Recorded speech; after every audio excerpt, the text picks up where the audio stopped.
Hey guys, so I wanted to do a quick update on the bug out bikes.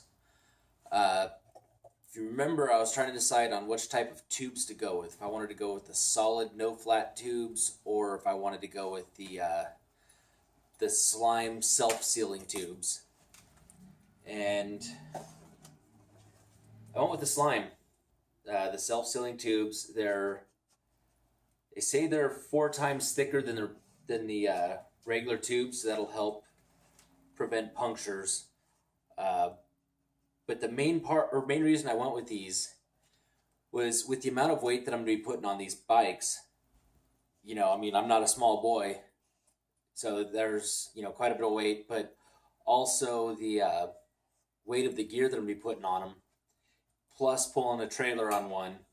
I wanted to go with the tubes that are going to be easier to ride. An air filled tube, they're going to be easier than a solid tube. So that was the main reason. But instead of just sticking with the regular tubes, I went with the self-sealing tubes. They're a little bit thicker than regular tubes, and uh, it says it instantly seals punctures up to an eighth inch in size.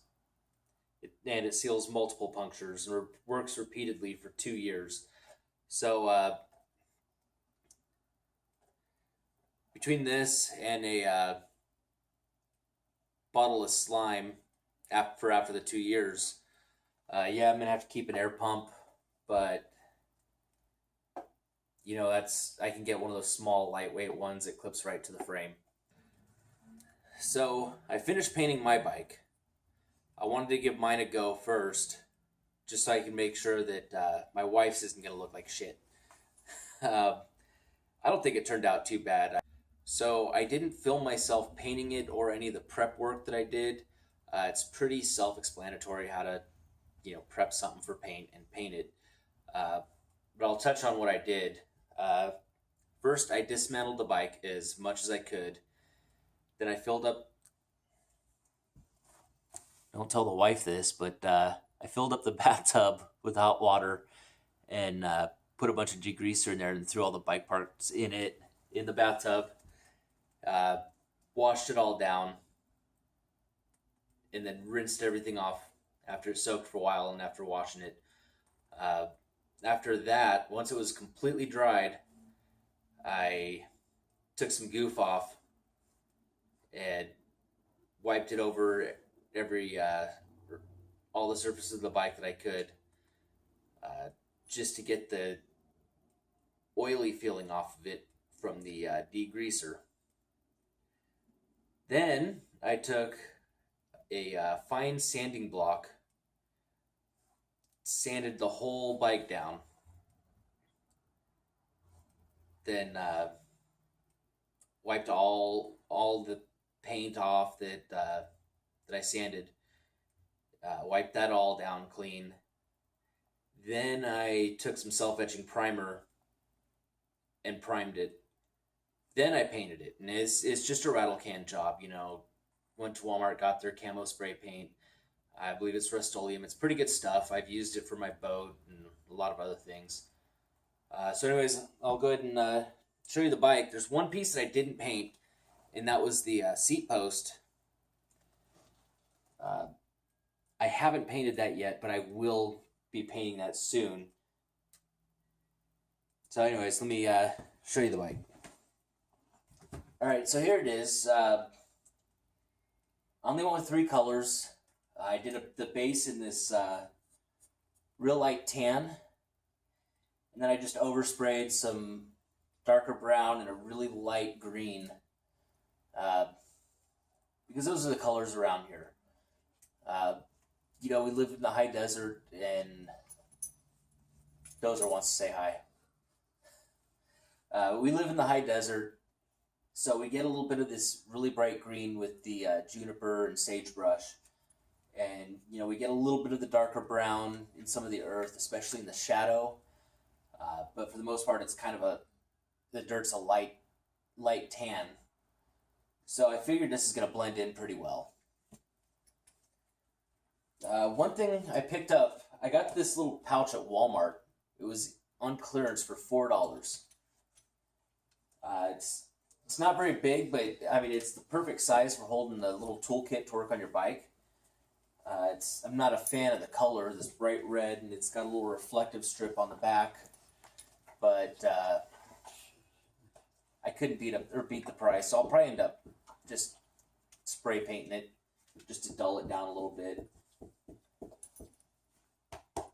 So, anyways, that's the latest on my bike. Hopefully, I'll have my wife's bike painted fairly soon. And that's going to be the easiest part, is getting these things painted. It's going to take a little bit to get all the gear I want for the bikes. It's a little pricey for for all the bags and stuff. But I found some really cool stuff on Amazon. One thing is, okay, boys, that's enough. Go. All right. So, anyways, what I found on Amazon is this rack that comes over the back tire. It's a pretty heavy duty rack, and it's designed for putting like saddlebags on. So that's gonna be the first item. I'm gonna get 2 of those, one for each bike, and I can't remember the name of the company. I'll look it up before I post this video, and I'll put it, right there somewhere. And iTank, yes, I love you. But they have quite a few different things. They have the saddlebags that fit over that rack that hold 45, or the capacity is 45 liters. So I'm going to get 2 of those. They have a bag that fits right here on the handlebars. They have a bag that fits, if I remember right, they have a bag that fits right here in the frame, and they have one that fits under the seat.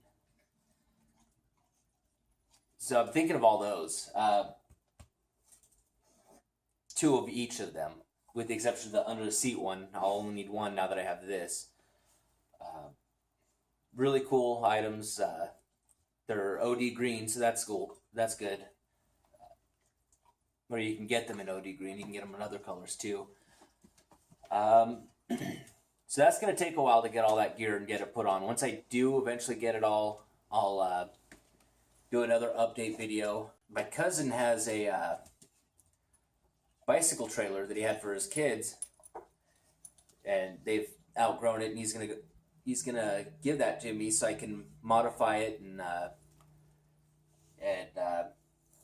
have a trailer so I can pull even more gear if I need to. So that's cool. So thanks, Travis.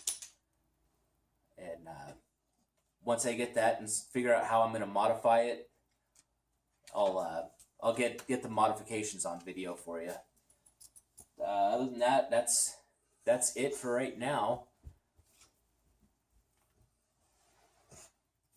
I haven't changed the tires out yet, so that's one more thing that I need to do is change the tires to a little bit more aggressive. These are trail tires. I want good mountain bike tires,